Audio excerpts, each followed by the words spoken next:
Greetings and salutations, travelers of the internet. Welcome to the Lit Roundtable. I'm Anna. And I'm Joseph, and we'll be your wise or not so wise mentors for today's audio adventure into all things storytelling and all things Rings of Power related. It's a good day to be a nerd. It is. It's a great day to be a nerd. Yeah. It's a great day to be a fantasy nerd specifically. We've got a ton of content that we get to enjoy. Rings of Power, House of the Dragon, all kinds of goodies, all kinds of goodness. Yeah. But before we get into all that juicy goodness, we're going to talk about just our, should mention our read-along stuff and the Patreon real quick.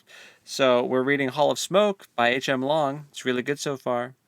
We're a little over halfway done with the book now. It's awesome. But you can still catch up if you want to and read along with us. And if you want to vote on the next book that we read, since we're over the halfway mark, it's coming up on the next vote thing. Go ahead and become a patron at our Patreon. That's linked in all the places on social and in the description and all that good stuff. Oh yeah. And you can vote for like what the next book should be of the ones that we choose and to put out. So there's that. So now it's just what the normal stuff. What you're watching, what you're reading, and or playing. Man. Well, I got my list ready today. Good. Very good. Yes. So for reading, I read the My Hero Academia volume 31, which is the newest volume to drop. So going backwards a little bit from like the current chapter that's out, but and then we are reading Little Town on the Prairie by Laura Ingalls Wilder for my kiddo book club. Hall of Smoke, obviously, which I just want to put out there that it is like very quickly gaining like to the top of my list of like favorite books. So if you don't listen to the read along, you may not know that. But if you do listen to the read along, that is not new to you. We're also working through The Secrets of Storytelling with the middle schoolers. Actually, they're more elementary age. They're upper elementary. Anyway. I got a book of poetry called I Hope You Stay by Courtney Peppernell that I'm reading. And it's just beautiful. And if you just need like something that hurts real good, that's it. That's what you need. And then the other thing that I started reading that I'm so excited about, I saved it for last, is The Princess and the Scoundrel, which is one of the new Star Wars books that dropped this month. And I, like, The Courtship of Princess Leia is one of my all-time favorite legacy Star Wars books. Not canon anymore, which is fine. But I'm so excited that we're getting a Han and Leia love story that is canon. It just makes my heart very happy. And it's a very pretty book, which also makes my heart happy. I'm such a nerd. So that's what I've been reading. And then for watching, I watched The Sound of Music recently because your wife had watched The Sound of Music and wanted to know if it made me emotional.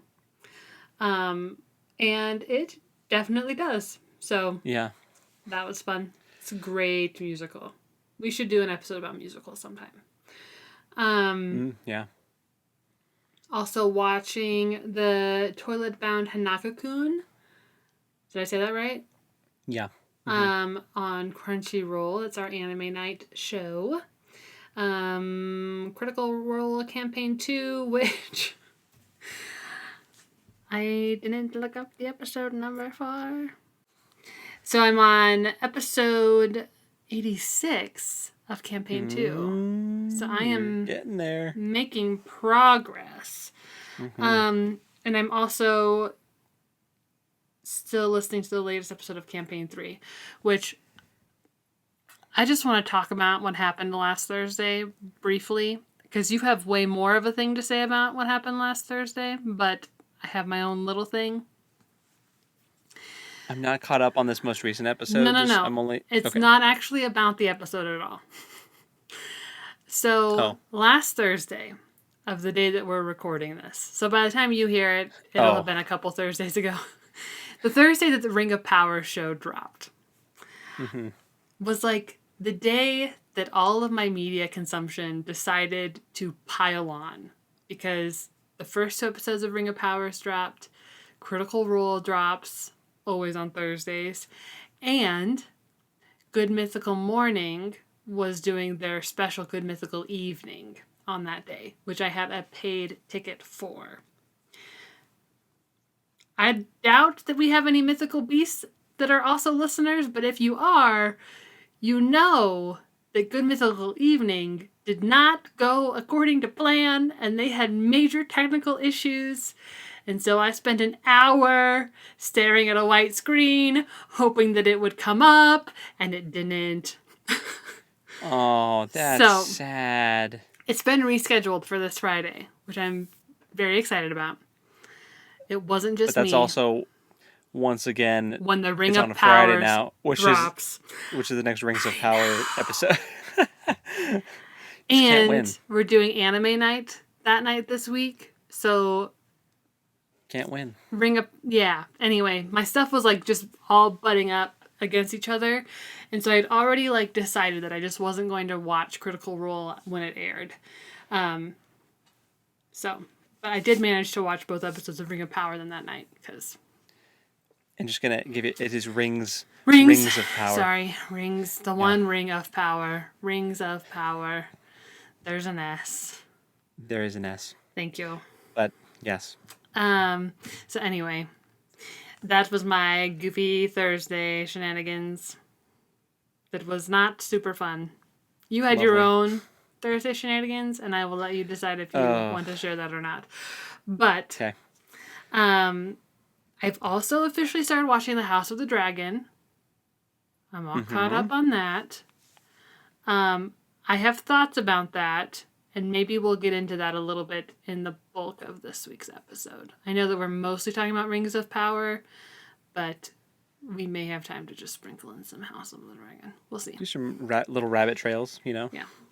I have a little, story about Game of Thrones and Lord of the Rings, as a thing, as a genre. So, yeah. And then I also don't know why I do this to myself, because I don't like true crime, really, because it gives me the heebie-jeebies.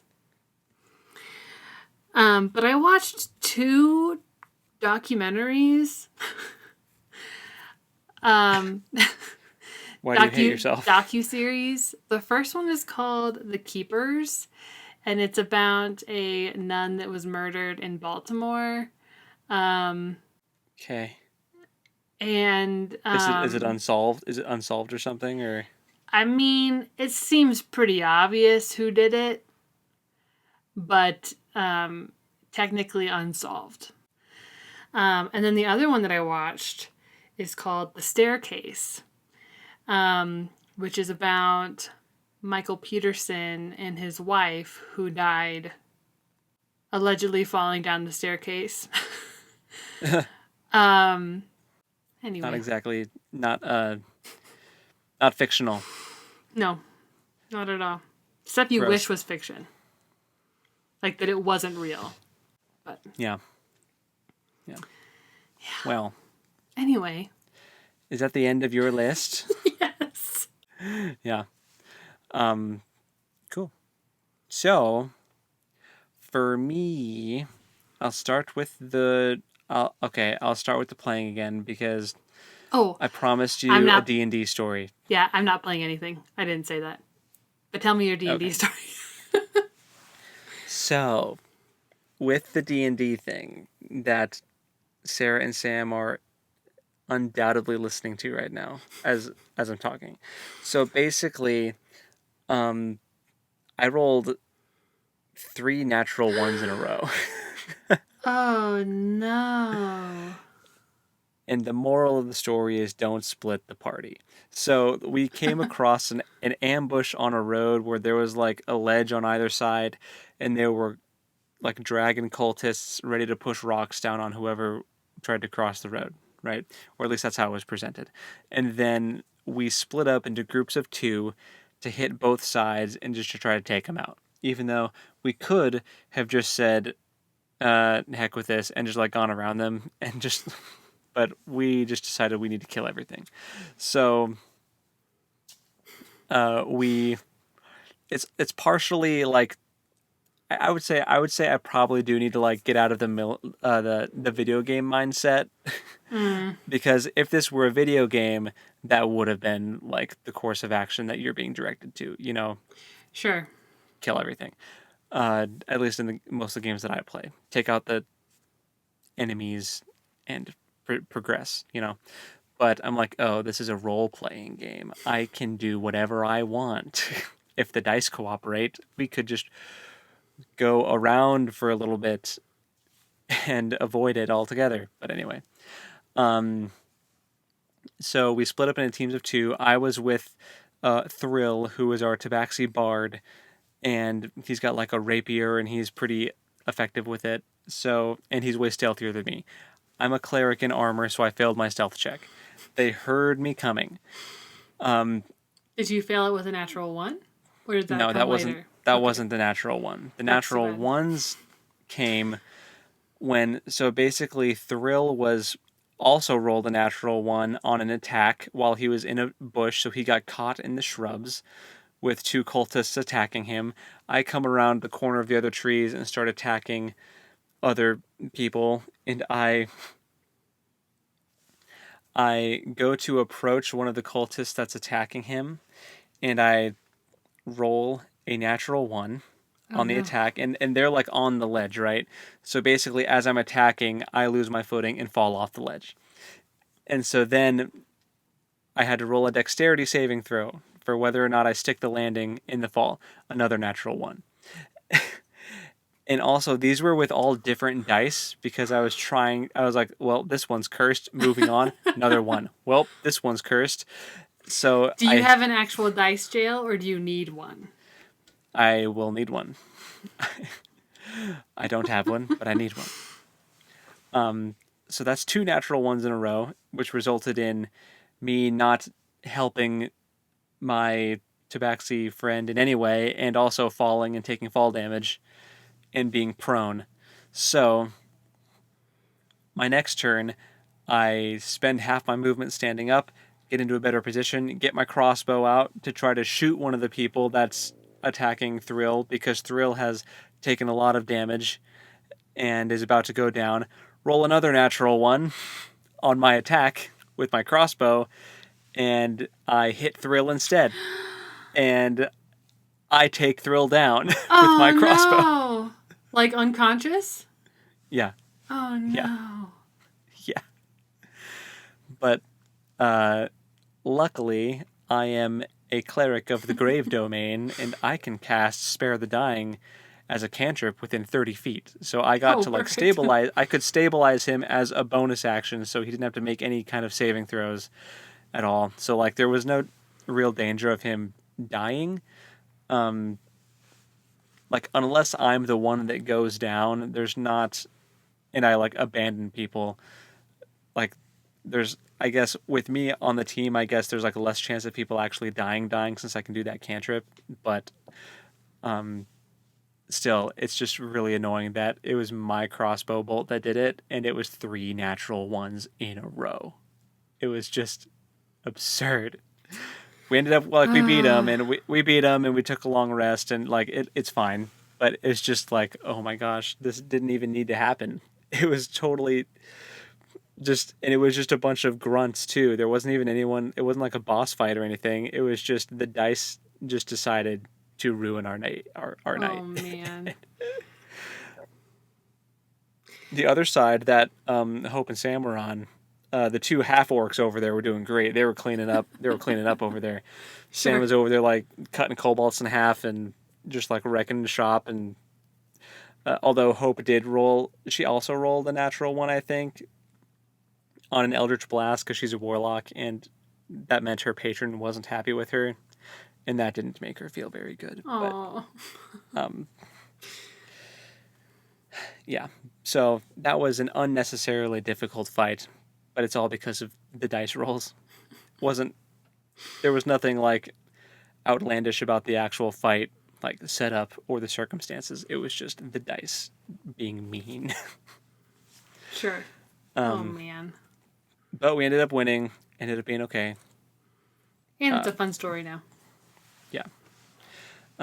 Also, yeah. So I can't just like go on about the entire like every single session. That was the highlight of the last one, though. 3 natural ones. It was incredible. So. Well, thank you for sharing. You're welcome. I figured you would at least find that entertaining, and whoever's listening at home, Absolutely. whoever else is listening that's familiar with D&D, you can probably feel my pain. Well, in favor of needing more time about that, you can cut most of the stuff about the murdered nun from my stuff. Okay. I'll at least leave in you mentioning that you watched it. Anyway, so D&D, and I am also still playing, Elden Ring, Persona 5, all that good stuff. Oh, and okay, Lego? I did. I need an update on the Lego. I haven't played that in a little bit. I haven't played that in a little while. Okay. But I did download a really popular game on the Switch called Hades, and that's really, really fun. You're like running around as the son of Hades in the underworld trying to escape, and every time you die, you reset back at home, and you can like use a different weapon each time. You're basically like trying to progress as far as you can before you get taken out and reset. But there's like, I'm not super far in it, but I think there's like relationship things that you can do with other characters, like building like friendships and Nice. maybe even like romance options too. And the art's really cool, But it's fun.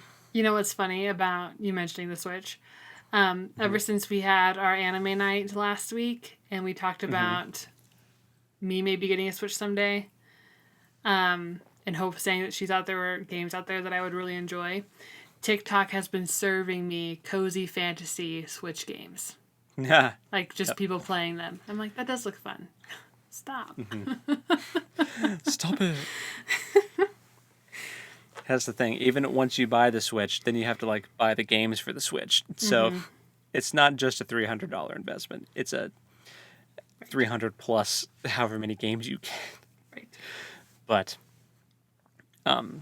anyway, there's also a Switch Lite you can get though that just has the screen. You can't cast it on a TV, but it is cheaper. But yeah, I've been playing Hades on the Switch, and that's also really fun.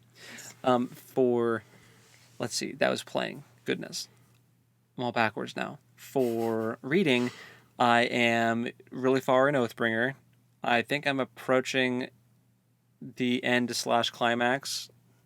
Wow, it's been a really good one. I think this is probably my favorite of the Stormlight Archive. Is it Oathbringer or Oathbearer? Oathbringer. Okay. Yeah. Oathbringer, it might be my favorite Stormlight Archive book so far. Okay. Characters are developing really well. There's some interesting stuff happening. The plot is thickening. Yeah, it's been really good. So that's been really cool. Hall of Smoke, of course. That's pretty much it. There's other stuff that I should be reading, and Hope and I just went to Barnes & Noble today, and I got more things that I will end up reading. Like I got the novella that takes place between the book I'm reading now and the previous one, so I can like read that to like fill in a couple of character gaps. It's called Edge Dancer. And I got the Critical Role Mighty Nine Origins for Yasha that just came out. It did just come out. It just came out, and I passed by and I snagged that thing. So it looks really cool. I'm excited about that. So I'm gonna end up reading that too.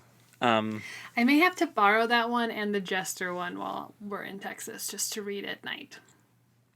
Okay. While we're there. Did you read the Caleb one? Did you actually? I have the Caleb one. I haven't read it yet because okay. I didn't. You said there might be spoilery things, so I didn't get into it. I mean, I guess technically nothing like big, like, Okay. plot-wise, but you would definitely understand a lot of Liam's character choices. Oh, sure. Okay. Well, Um, if it's not, I think I'm far enough now into campaign 2 that even it, like, I think most of his backstory has been revealed at this point. okay.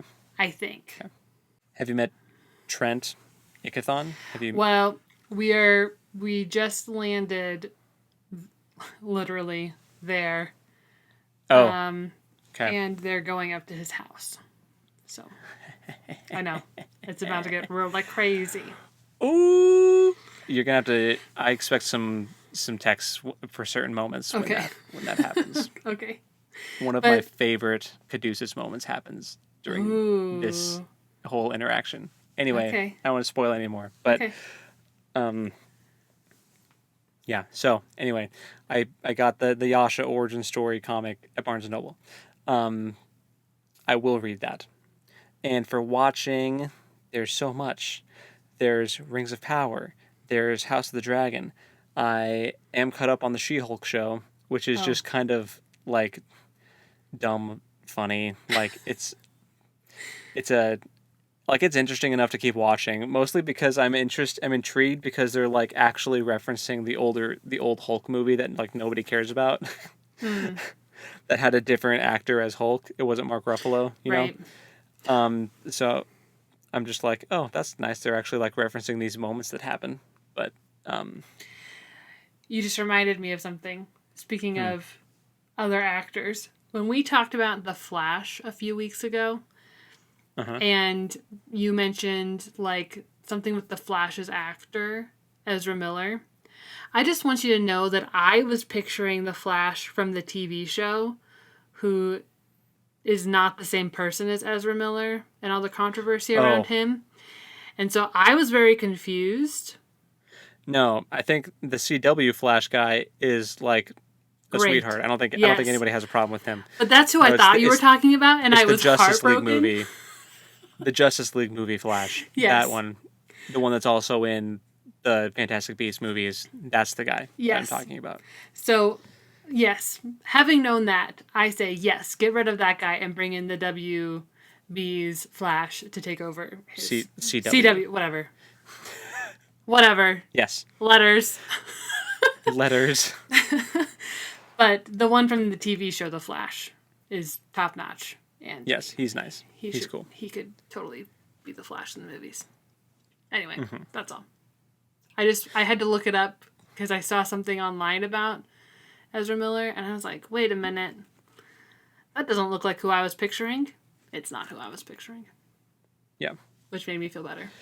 I wish they should just recast him as the Flash from CW and not even mention it. Like, not even acknowledge it. Yeah, just do it. Just recast and move on. Like, it's fine. Anyway, go watch or listen to our recasting episode on the Lit Round Table if you want to hear more stuff about recasting. Is that the episode that we talked about The Flash? It might have been. Probably. That would make sense. Anyway. What else was I watching? Those things. Also, Toilet Bound Hanako-kun for Anime Night. And still Critical Role. Campaign 3. Yeah. I feel like that's pretty much it for me, though. So, Cool. yeah. So, and speaking of what we're watching, let's talk about the Rings of Power. Yes. Now, just to briefly set a little bit of the stage for you, I have 2 cute stories. So in my office, I have Lord of the Rings posters from the films from when I was a kid. This is my office at work. And one of our owners was in my office a couple weeks ago. And granted, she has been in my office a million times and never once ever commented on the stuff on my walls. But for whatever reason, this day, she goes, "Oh, do you like The Lord of the Rings?" Which I was just like, no, I just have the posters on my wall for no reason. But I, of course, said, yeah, I do. And I was also like trying to do something for her. And she goes, "Oh, my husband and one of my sons really loves that. They were watching it all weekend. And I go, oh, thinking like that they were marathoning The Hobbit and Lord of the Rings movies. She goes, yeah, and then her son had to go home, and so they were texting each other about it as they were going through the episodes. And then I was a little confused. And I was like, oh. I mean, I guess they're really long movies, so I suppose you could think of them as episodes. But surely they've seen them already, so why are they like live texting each other things about them? And then she goes, oh, wait. No. It's that HBO show. What's that called? And I go, you mean Game of Thrones? She goes, oh, yeah, they're the same, right? And in my little nerd brain, I was screaming, they are absolutely not the same. But I just said, they're the same genre. Sort of. Different universes and writers and like... And tone and just very different. But it's like Star Trek and Star Wars, you know? Yeah, they're the same. Yeah. Anyway, it made me cringe a little and then just laugh. Because I was like, this would be how this conversation goes. Yeah. But now that there's Game of Thrones and Lord of the Rings content, new content being generated weekly, it makes... That wasn't happening yet when we had this conversation. If it had happened, like, this week, I would have understood it a little better. So I don't know if her husband and son were, like, trying to binge Game of Thrones so they were ready for House of the Dragon. Huh. I don't know. Yeah, maybe. I don't know. But that's funny. It was funny. No, they're not the same, ma'am. But at least you, like, knew what...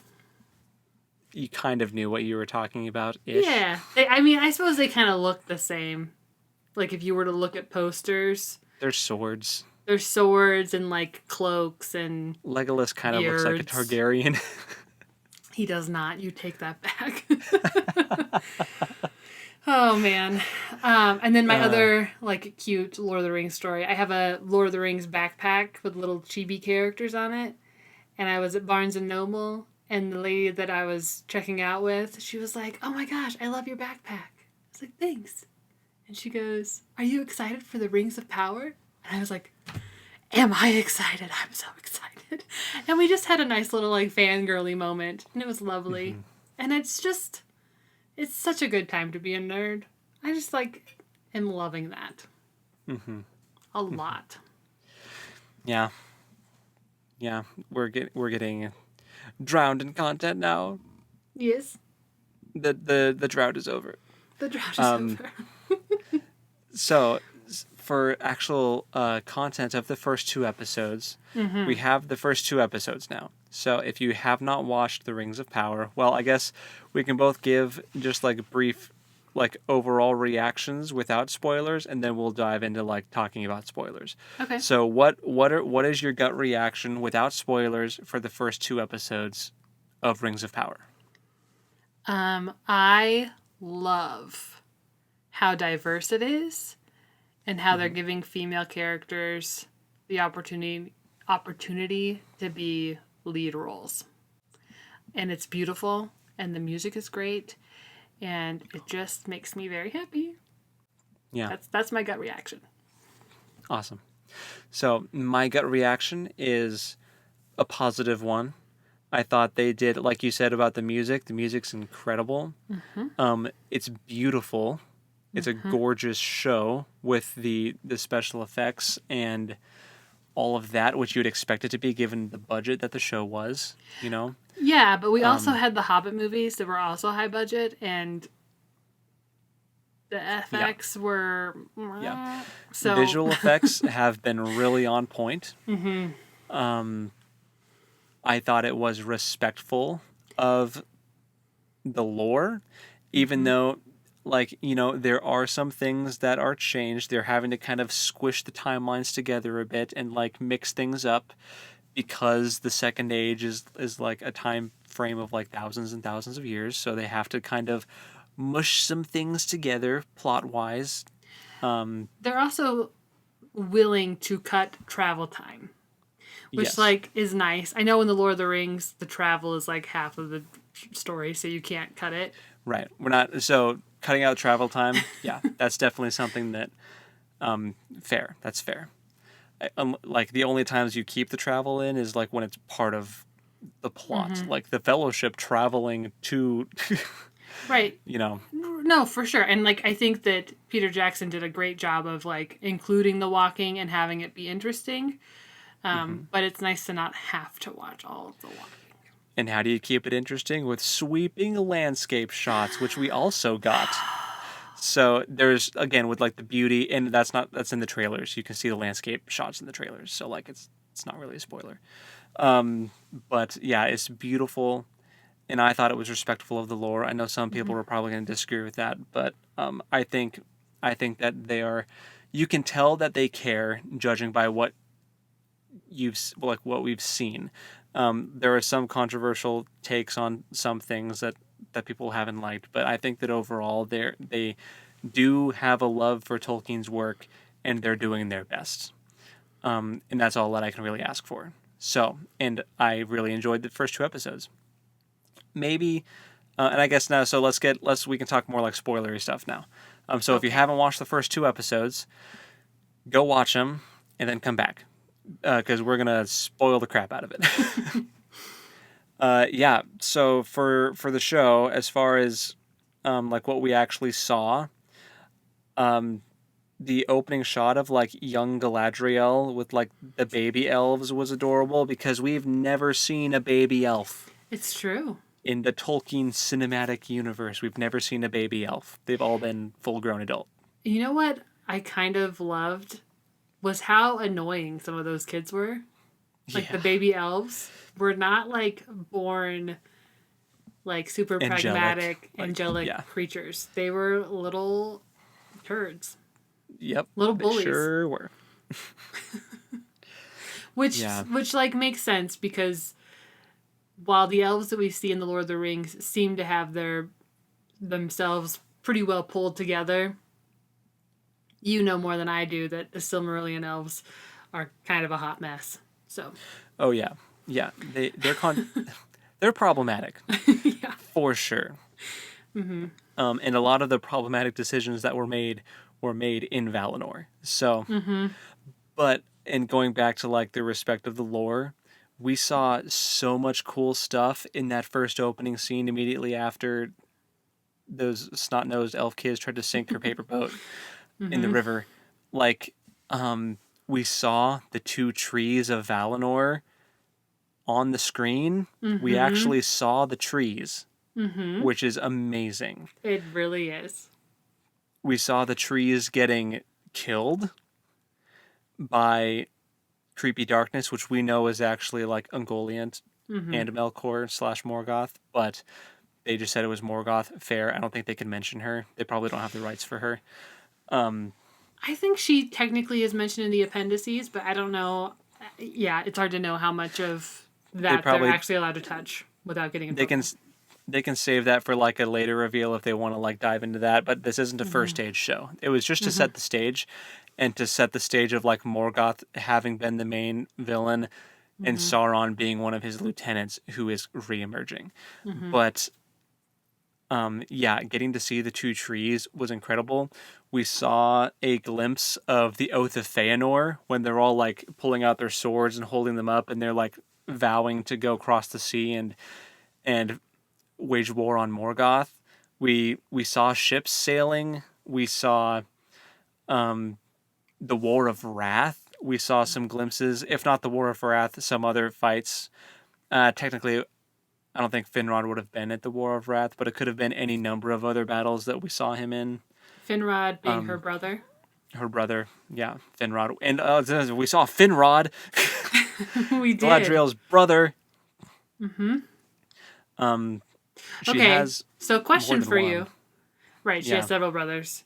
About Finrod. So in the show, he dies at Sauron's hand, and Sauron leaves a mark on him. The mark is a creation of the show, correct? Correct.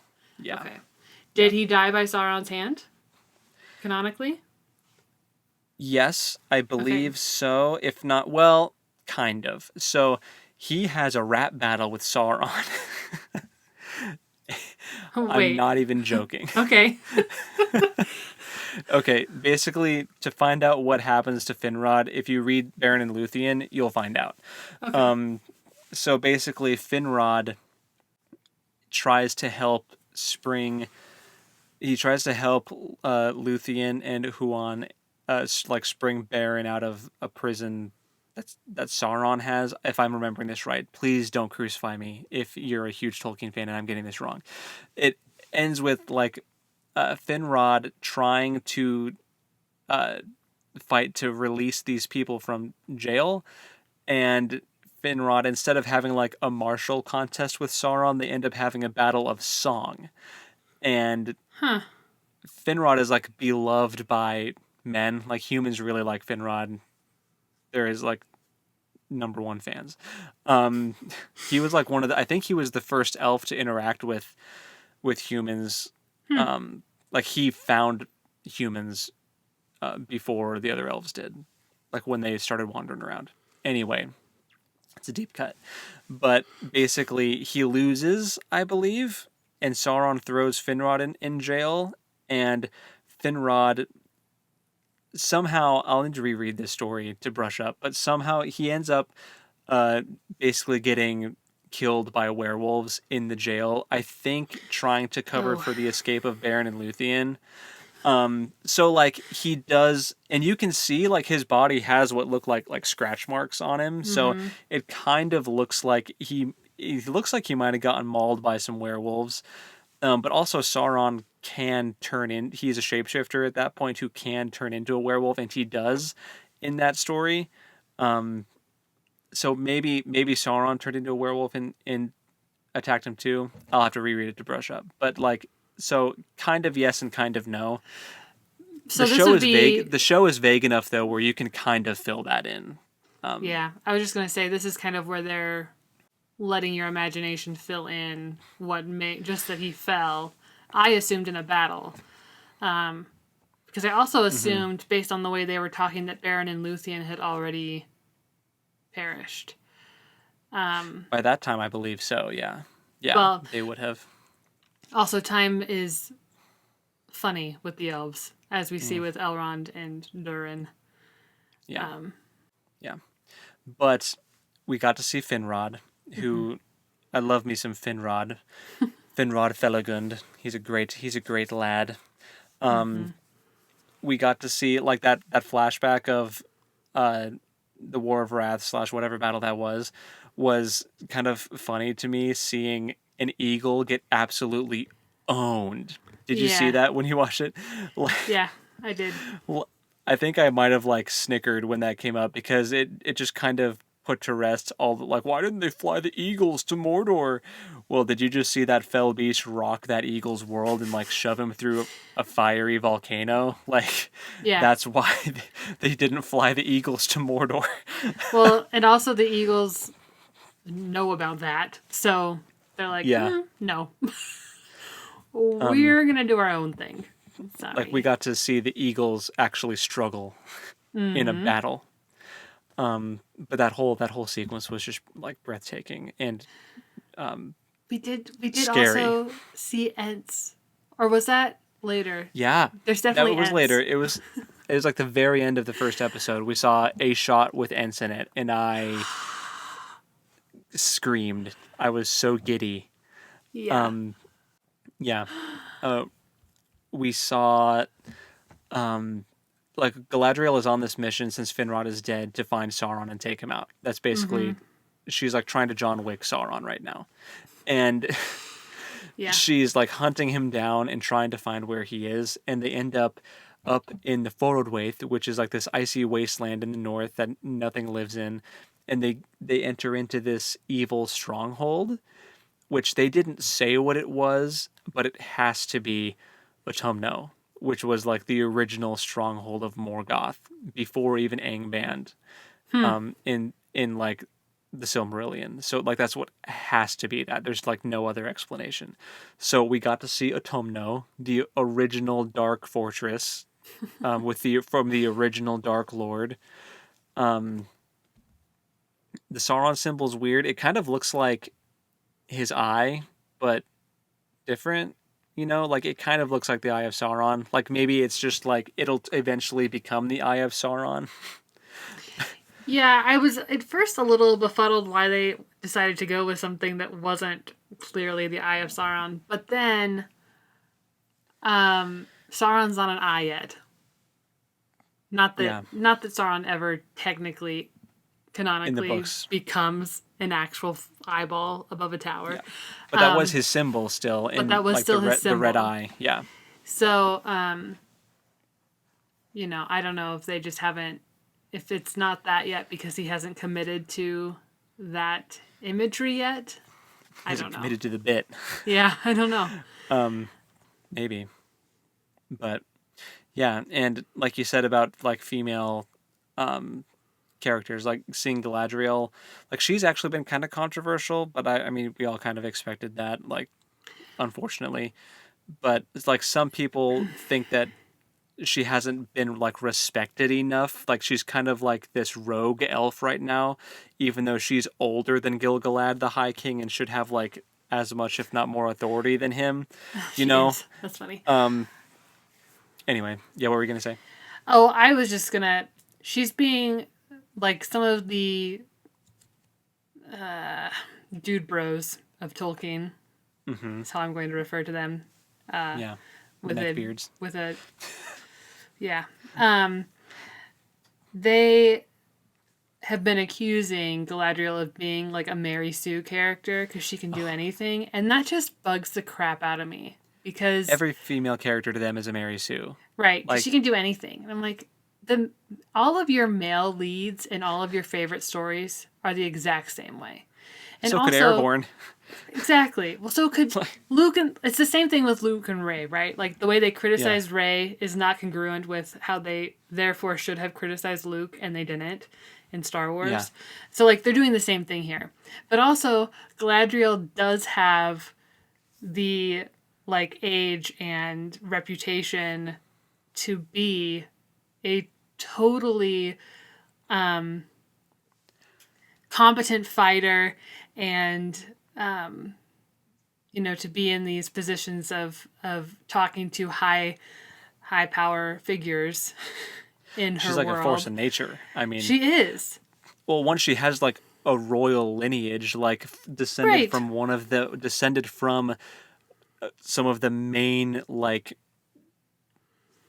patriarchs of the three different main like elven houses, like from the Noldor and the Teleri, and well, she's Yes. not descended from them at all, but I forget the last one, the blonde Well, ones. She's descended from the blonde ones. The Vanyar, I think, is what they are, which is why I she think has you're blonde right. hair. Yeah. But she has like really like royal blood, and she's a general in this, and she's capable fighter. So like let her do the crazy Legolas stunts. Like, Right. come on. Which is all stuff that Tolkien also corroborated in his writing. Yeah. That she was strong and fair meaning beautiful, and well respected.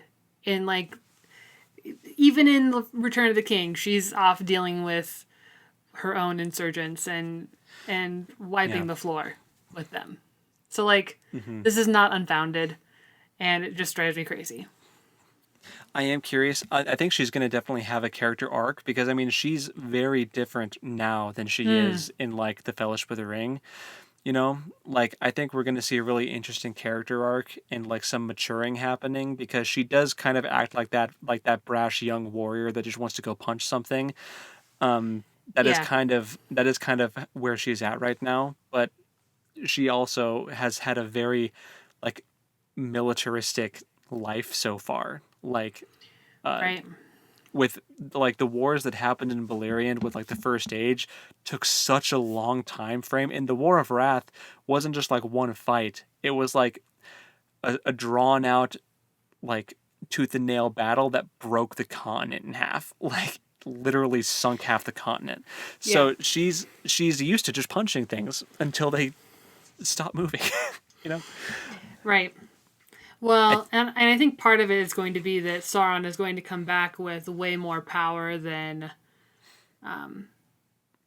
she obviously can handle on her own.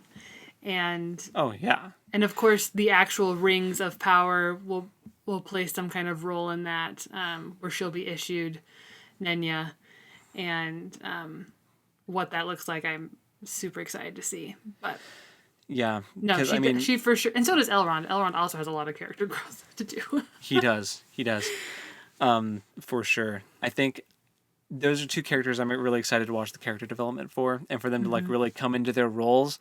It's interesting that Elrond seems to be dealing with some slight discrimination because of his half-elven status. Which Is interesting. it's I didn't really interesting. I didn't expect it, but it makes sense, you know. Oh, you didn't expect it?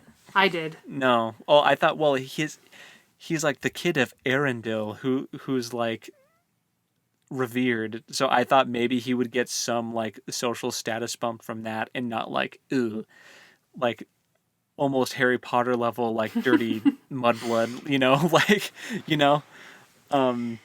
Yeah. But anyway, it still makes sense. I'm not critiquing that. I was just No. necessarily expecting it. I think it's an interesting way for them to address potential racism in the show. Yeah. Between the different, which we also see with the elf that is a totally new creation, not in Tolkien. Yeah. Arendir. Arendir, thank you. The first time they said his name, I thought they said Arendelle, and I was like, what? No. But it's not.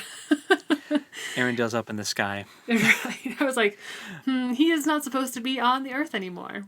He should be in his ship as a star. Yeah. Anyway. But he is an entirely new creation, and he is a person of color. He's POC, who is playing an elf, which I think is excellent representation. It also just makes sense with like the region they're in. They're in the Southlands, which is closer. Like even like looking at the geography of it, you know, it would make sense that elves that live closer to the Southlands would have darker skin. You know, like come on. Even if you wanted to throw a fit about it, it still makes sense. It's just dumb. People that all the elves are white. Just let black people enjoy fantasy too. Right. You know? Yeah. Like, yep. Just let them have it. Just let them have it. We should have had black Gondorians in Lord of the Rings movies. Yes. Yeah, or at least like tan, you know. This is also they didn't have sunscreen. Right. Like everyone should have been way tanner. But anyway, that's a soapbox. But I like Arendir's character. I like that it looks like they're kind of toying with this whole elf-human relationship between him and that other girl from that village. But I like that one of the elves actually addressed like a pairing between an elf and a human has only happened 2 other times in history and has ended in tragedy. Like someone said it. Thank you. Accurate. Thank you for saying it. Yeah. I was also glad that they said that, because that is the one thing that I'm a little like, oh, like that is supposed to be a very rare thing, which is why it's significant for Aragorn and Arwen later on too. And so I'm like, don't like take the like unique thing and make it not unique. Which I don't know that they're going to do that. That's the only thing that I'm like wanting to be a little protective of. I think only because of the Aragorn and Arwen. Yeah. Of it all. I am kind of nervous that they're just going to kill her off and use her as a means of vengeance for him, or like I'm afraid that they're going to kill her as part of his character development. You know, I don't love that either. I'm kind of nervous about that because that's kind of gross. Maybe they'll kill him in favor of her character growth, but I also don't like that because that's killing a POC. I don't know. It's just I want them both to live. Yeah, but judging by how like her kid has apparently found Sauron's sword or something, like I don't know how that'll happen. Also, that's taking place like in Mordor. If you didn't pick that up, you can kind of like in that scene where they're up on the watchtower looking out and you can see there's like a mountain in the background. I think that's Mountain Doom in the background. Oh. I think it is, because I think they're straight up in Mordor for this. Before Sauron comes in and like Right. Well, because yuckifies it. yeah, yuckifies it. Yeah. Yeah, because Arondir tells her or makes a comment about how her people are, or the people of this region have for a long time been strong supporters of Morgoth, which she is obviously offended by, but it seems to be true. So Yeah. And there's also been some interesting stuff about like their rightful king coming back. And I'm like, you're talking about Sauron? Are you talking about Sauron? Like, what are you talking about? yeah, You're making me nervous here. Like some dark uh dark Arthurian stuff of like, what isn't that like the king who was the promised once or and future something? king. The once and future king. I was thinking of the prince that was promised from Game of Thrones. The once and future king. You're giving me some like dark once and future king stuff here with Which, Tolkien lent heavily on the Arthurian legend for Numenor and Aragorn and all of that. So that, I Yeah. mean, that would fall on the scope, in Yeah. my opinion. So with Arondir's story, we have these 4 main storylines, right? There's the Galadriel stuff. There's the Elrond stuff. I haven't really touched on that a bunch yet.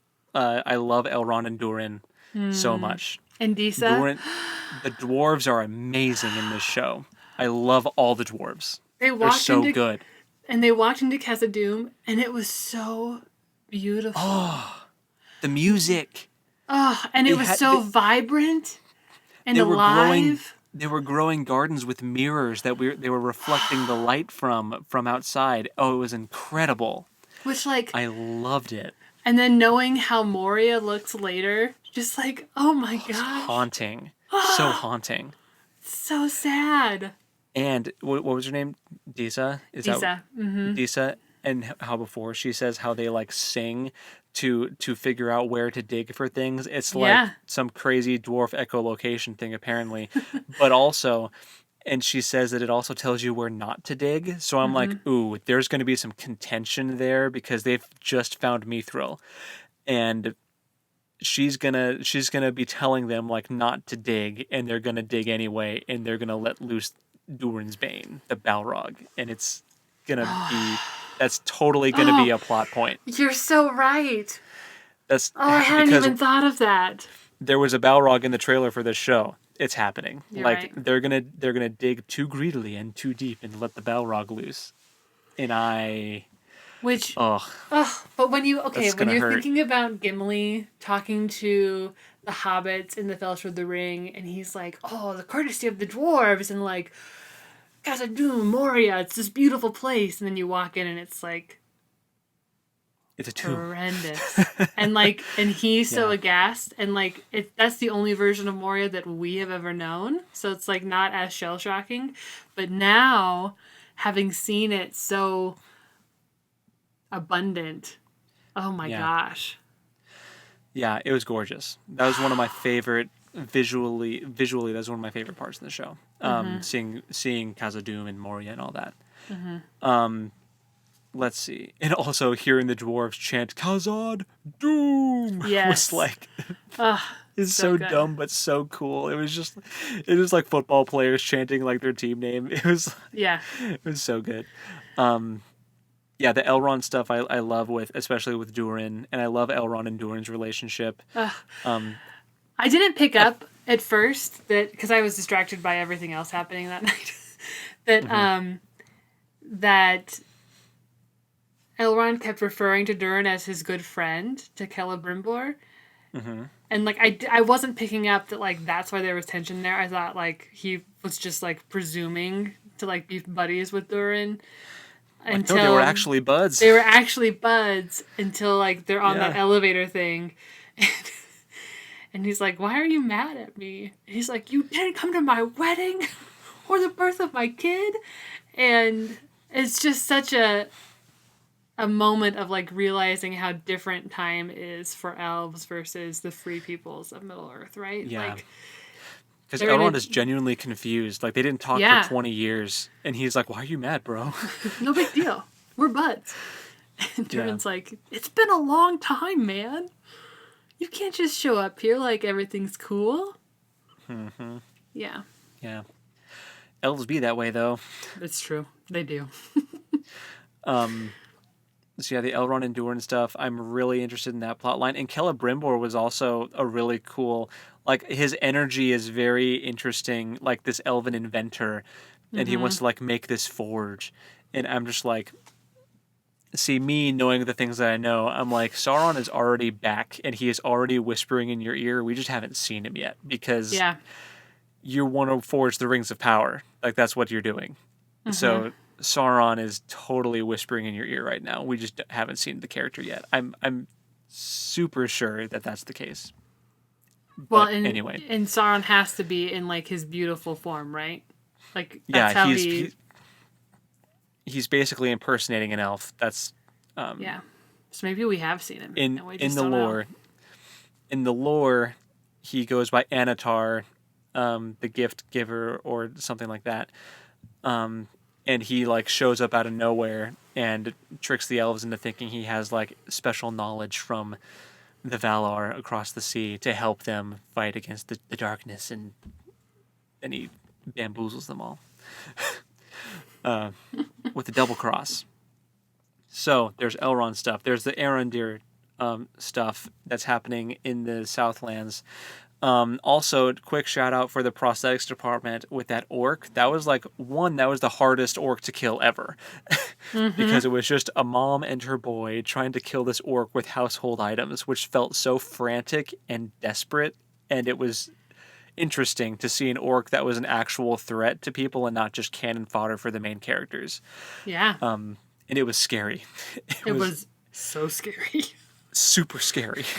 And so great job to the prosthetics people and the costume department on the orcs. I'm really excited to see more orcs.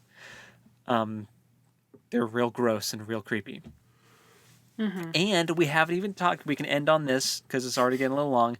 The Harfoots. We've got Nori. And Poppy. We've got the Harfoots and the Stranger. Okay. So, there's a couple theories I've heard about the Stranger. So, let's just get this out of the way. The Harfoots are adorable. We all love them. They're cute. Eleanor especially. They're pre-hobbits. Yeah, they're proto-hobbits. They haven't settled down in the Shire yet. I think they're still east of the Misty Mountains right now. I don't know. As we all know, I am map illiterate, so I'm not going to speak to that. I don't know. It's all good. But no, they're super adorable. I love them. They're very, like, nomadic. Tending to the earth, nomadic. Like, they're gatherers, right? So they're very earthen people. Yeah, and they move their camp around to try to not be seen. Seeing them, like, spring out of hiding when the hunters leave was so cool. Because you see that in, like, the beginning of The Hobbit when Tolkien is talking about hobbits, like, hiding from the big folk. And, like, you'll never see them. You'll just catch, like, little glimpses and stuff. And, like, they're super good at hiding. And then we actually got to see them, like, do that. And they've got, like, plants on their in their hair. So it looks like just, like, normal fauna of the region, or flora, I should say, of the region, and it's like Harfoot ghillie suits. Oh, it's so cute. It's so cute. Love it. They just make me very happy. Love it. So, and the reason the Harfoots are even in this show, because otherwise there wouldn't be a reason to include them, is because of the Stranger, who is also known as Meteor Man on, like, the different discussion boards. That's funny. That's fair. In the show, Galadriel is... So, here's what happens. It's at the same time when Galadriel is about to go back to the Undying Lands, and then she jumps off the boat and says, "Psych! I'm going to swim all the way back to the mainland." Maybe she could do it. She's an elf, but I feel like you would drown. But anyway, so... Hey, they are not making it easy for her. She's already had to deal with a sea snake on a shipwrecked thing, and it's not an easy thing for her. So, anyway. But when that like portal, there's like we see what happens when the elves leave the Grey Havens. There's like this portal that opens up, and they like sail through it back to Valinor. And when that portal opens up is when there's a meteor that like sails over the ship. And I think that the meteor came out of the portal thing. It seems to me like that's the most likely thing that happened, which could have been one of the Astari getting sent over because of the rising darkness. And this meteor lands near the Harfoots and Nori. The one thing that I critiqued is in terms of this scene was that like literally all of the main cast saw the meteor go over their head. So I'm like, logistically, how did that work? Because if the Arendir thing is in like Mordor, that's farther east than any of these other people. So how did it go over his head? Did Arendir see it? I don't remember if he... I know that Gil-galad did and Galadriel did. I'm pretty sure he did. I could be wrong. But if he did... A lot of people saw it. If he did see it, it doesn't really make sense geographically, but I'll forgive it. The meteor lands, and it's just this just bearded dude, hobo-looking guy, naked. Yeah. Speaking in Quenya, the Elvish language. Yeah, that's the other thing. I watched a podcast episode of Don Marshall 76 with another TikTok creator that does like a lot of Elvish translating stuff, and they actually like broke down all the Elvish we saw in the first 2 episodes and translated it. It was really interesting. So if you haven't seen that yet, you should check it out. I didn't do that. What I did was I pulled out my copy of Silmarillion and was looking in the back at the glossary, and I found, because the first things that the stranger says to Nori the next morning, or not the first thing, but like when he's trying to show her, he's like drawing something, he's trying to show it to her, and she doesn't understand, and he keeps saying mana over and over again, and ure. So I looked up mana. Mana is not in the Silmarillion, but the closest thing is man, and that means light. M-A-N. And then ure, again, not in there exactly, but like the root of it is in here. And it means fire. So, as a falling star or meteor, light and fire, interesting.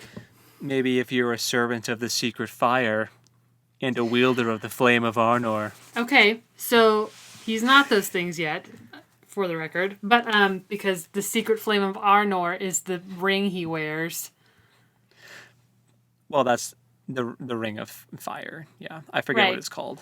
Yeah, but my point is, Celebrimbor makes that ring. It has not been made yet. Well, but, the secret fire is the thing that like made the world.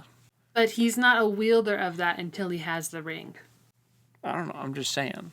He was like pulsing. He was like fiery pulsing in the meteor crater. I know. I'm just saying that I looked. The show might take liberties, is what I'm saying. They might. So I looked up. So I have this David Day Characters of Tolkien book.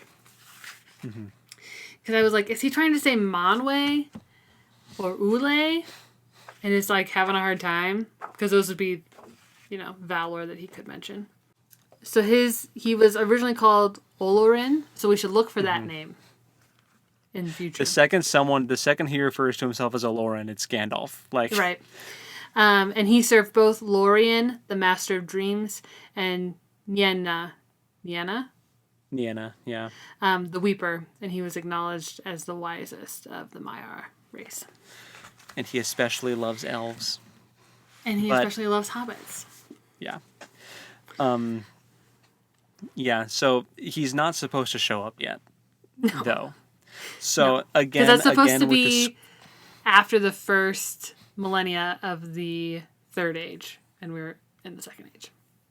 Yeah. He wasn't supposed to show up till the Third Age, but...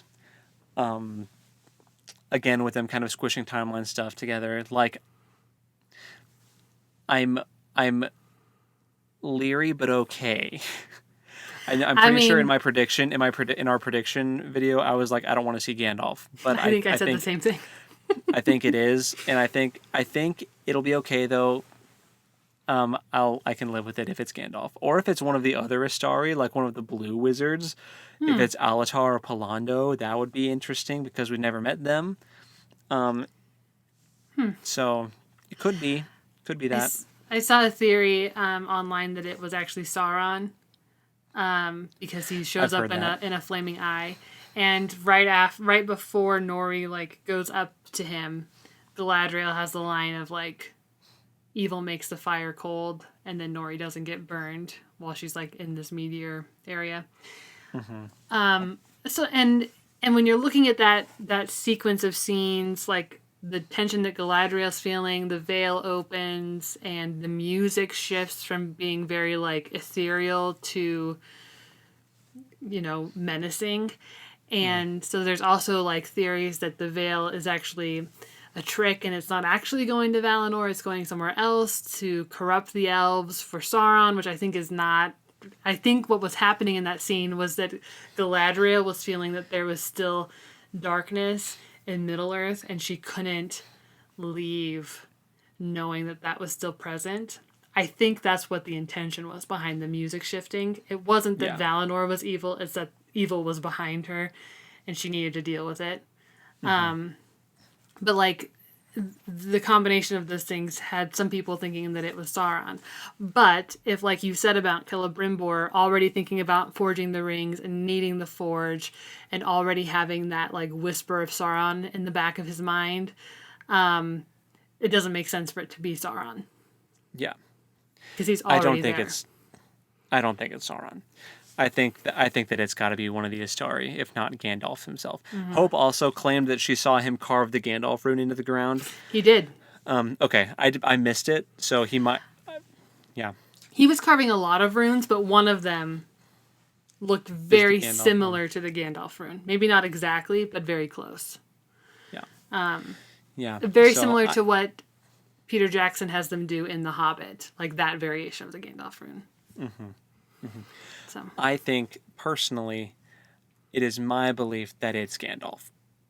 I think that makes the most sense for Lord of the Rings IP.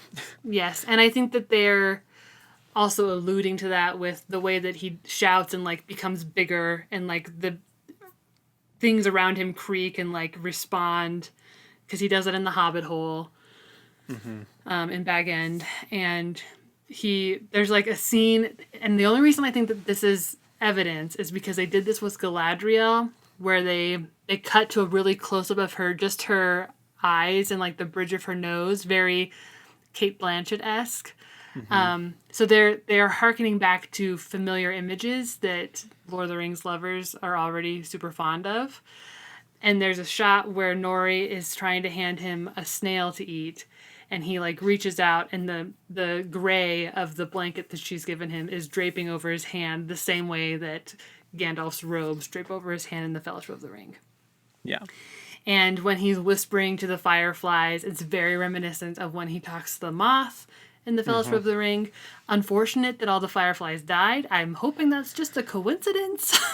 There were people that thought that was another arrow towards it being Sauron. But it was also happening at the same time when Gil-galad turns over a leaf in the Elf Kingdom and it starts to like wither and rot. I think that's just supposed to be the corruption of Sauron returning, and there's like a dark oppressive force that's starting to inflict the land. I don't think that was Gandalf killing the fireflies. Agreed. And I think if it's anything, just that the Astari has been sent to combat that evil that's spreading.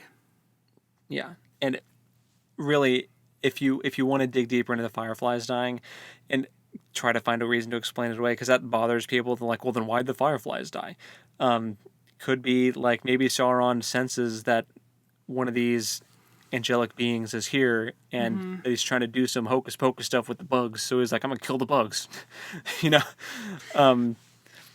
But anyway, it's just I think it's Gandalf. It seems pretty obvious that it's Gandalf, but who knows? Well, It's and not if confirmed. you're thinking about like the darkness stealing the light, so like with the imagery of Gil-galad turning that leaf over, the leaves of linden are like notorious for being like bright, right? Yeah. So the fact that it fell at all, and then that like black is seeping into it, and fireflies are a light source. And so it's like the light is dying. Like he's trying to extinguish sources of light. So like the leaves on these beautiful trees, the fireflies, it makes sense. And I don't think that it was the stranger. And I like the description of him as feral Gandalf. It just cracks me up, and I am just hoping that it is feral Gandalf. Yeah. Also, with the leaf thing specifically, I think that's going to play into kind of lighting a fire under the elves, pardon the pun with the forge reference, to make the forge, to make the rings of power, because they're supposed to help preserve their lands and their kingdoms from like that kind of blight, you know. So I think that the rings of power being forged, it's like Sauron is both causing the blight and then pitching them the rings of power as the solution for it.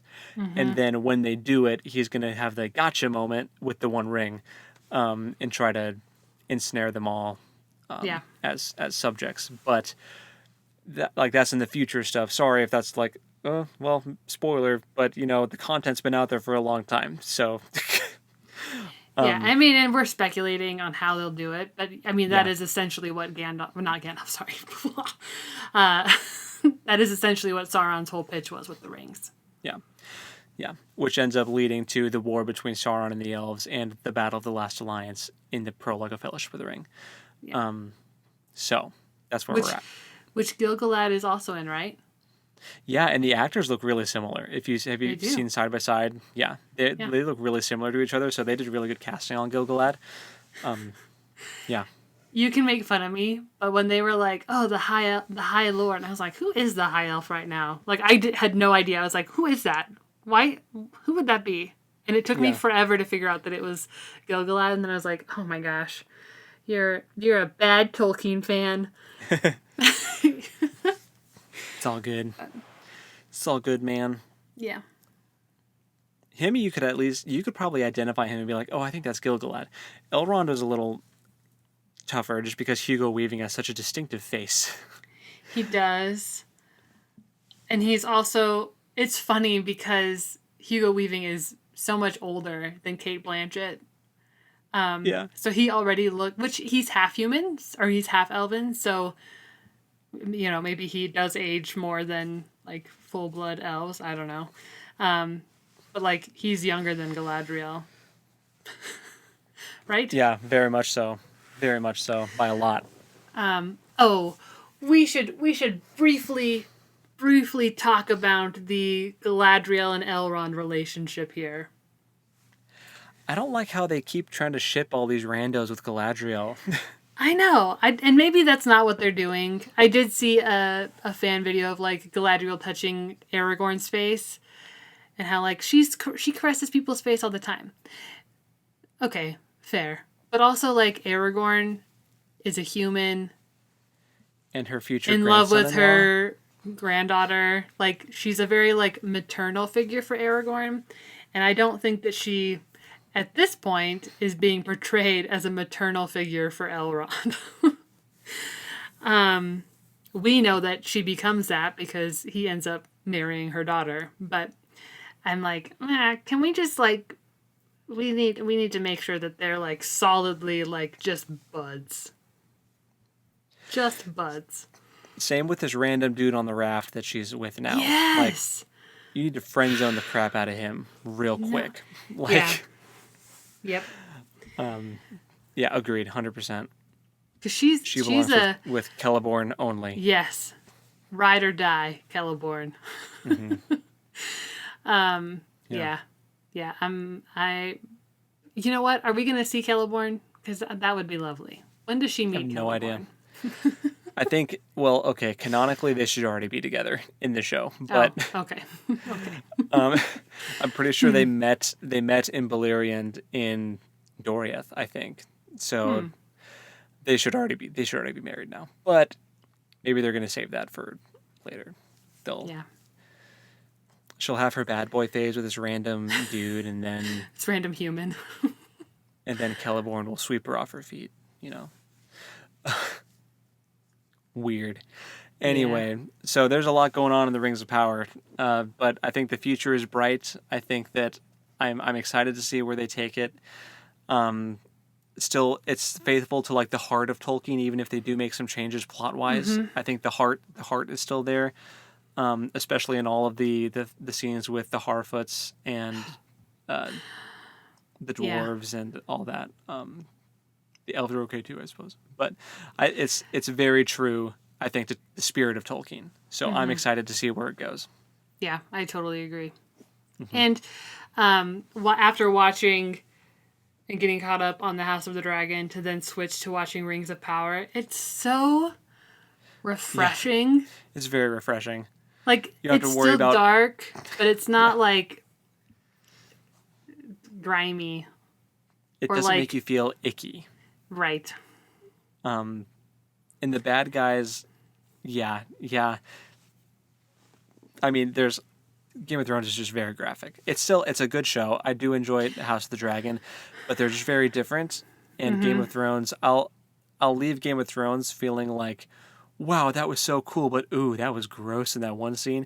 But then with like Rings of Power, I just leave those episodes feeling like, oh man, this is so cool, and I can't wait to see what happens. And it's just more nurturing. Like, it kind of scratches a specific itch that doesn't need to be like dark fantasy, you know? Right. Well, and it doesn't feel like, okay, with House of the Dragon, the misogyny is so baked in. Yeah. And just aggravating. And like, I don't have to worry about someone getting sexually assaulted in Rings of Power. No, I do have to worry about that happening to characters in Game of Thrones. You know? Yes. Yeah. So it's nice to have women actually be like loved and appreciated in a show. Yeah. It's fantasy. Yeah. So we're loving Rings of Power. I mean, we'll see where it goes. It could go totally off the rails. Totally reserve my right to change my opinion later if it takes a nosedive. But so far, I'm liking it. It's off to a strong start, for sure. Yes, indeed. So, alrighty, I think that's long enough for this one. So, I guess until next time, go read something cool. And we'll talk at you next time. Later. Bye.